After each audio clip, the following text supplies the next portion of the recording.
Assalamualaikum warahmatullahi wabarakatuh. Yang saya hormati Bapak Noviandri Taufik Bahtera, SEMSC, selaku dosen pengampu mata kuliah pengantar bisnis dan manajemen.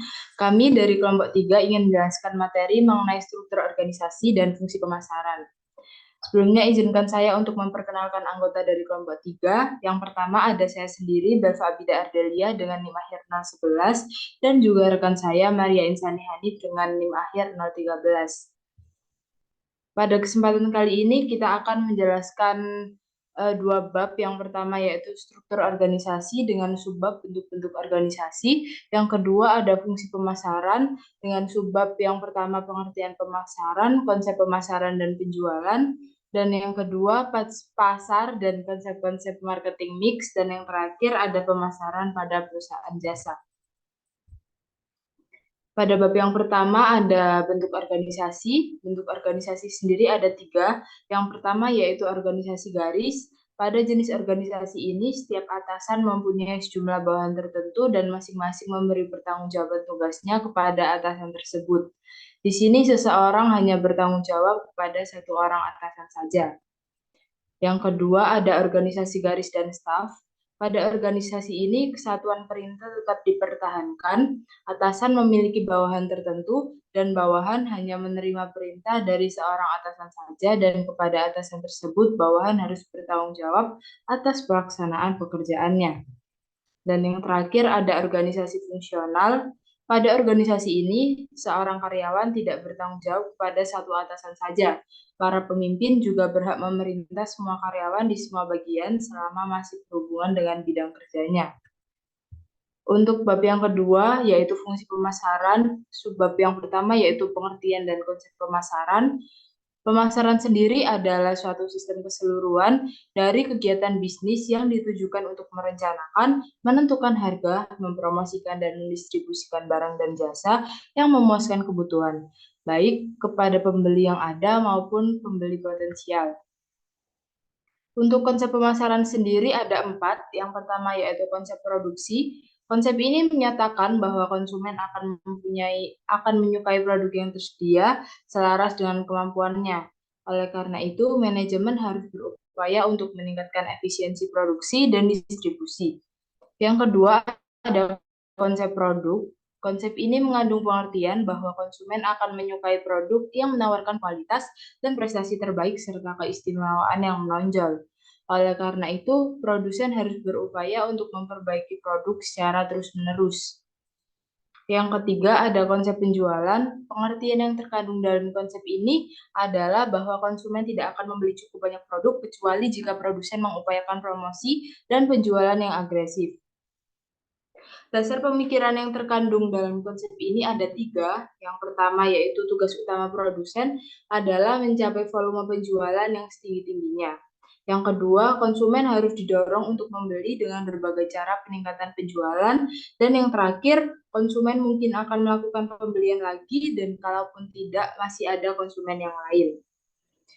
Yang terakhir ada konsep pemasaran. Konsep ini beranggapan bahwa kunci keberhasilan dalam mencapai tujuan perusahaan terdiri dari penentuan kebutuhan dan keinginan pasar sasaran serta pemberian kepuasan yang diinginkan secara lebih baik daripada yang dilakukan oleh para pesaingnya. Dasar pemikiran dari konsep ini ada empat. Yang pertama, pemuasan keinginan kelompok pembeli tertentu adalah menjadi tugas perusahaan. Yang kedua, untuk memuaskan keinginan konsumen tersebut diperlukan program riset pemasaran agar dapat diketahui pola keinginan pembeli.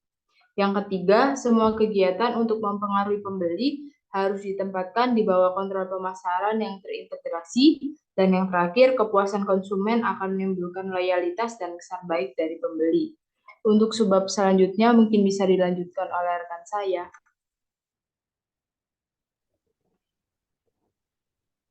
Baik, untuk selanjutnya adalah pasar. Next.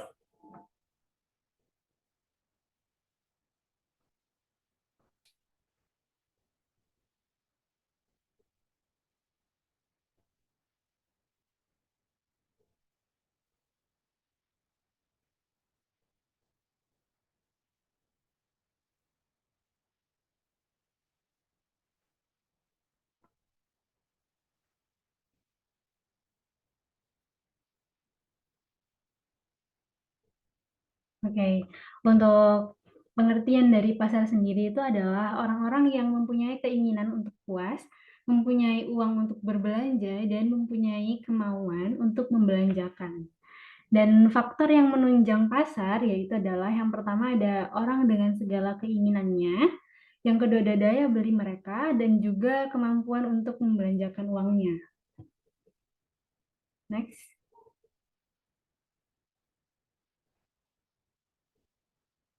Yang selanjutnya ada segmentasi pasar. Untuk pengertian dari segmentasi pasar sendiri ialah tindakan membagi suatu pasar yang bersifat heterogen ke dalam satuan-satuan pasar yang bersifat homogen.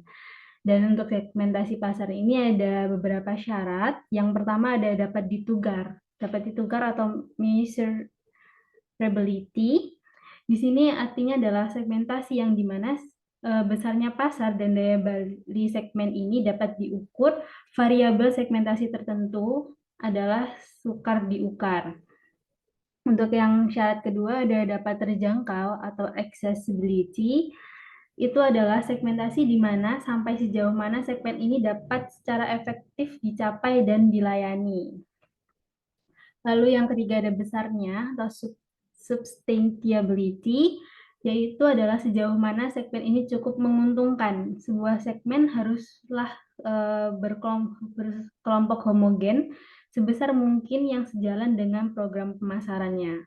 Dan yang terakhir ada dapat dilaksanakan atau actionability. Next.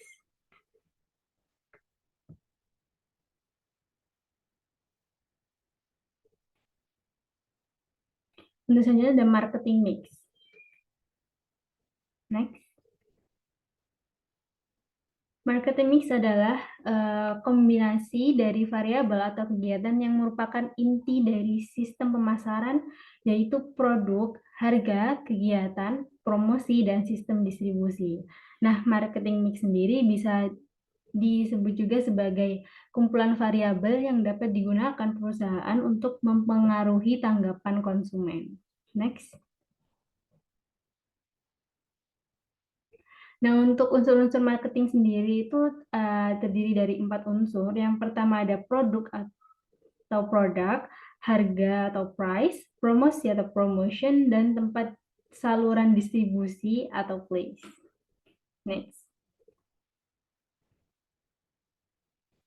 Nah, untuk produk-produk ini, untuk produk itu terdiri dari 3 macam, yaitu ada produk inti atau core produk, produk berwujud atau tangible produk, dan produk tambahan atau augmented produk. Untuk produk inti sendiri itu adalah penjualan dapat memanfaatkan produk bukan ciri-ciri produk. Nah, ini tuh contohnya seperti konsumen membeli panas bukan gas, wanita itu membeli kecantikan bukan kosmetik, dan juga ada nasabah yang membeli keamanan bukan deposito. Kemudian yang kedua ada produk berwujud atau tangible produk.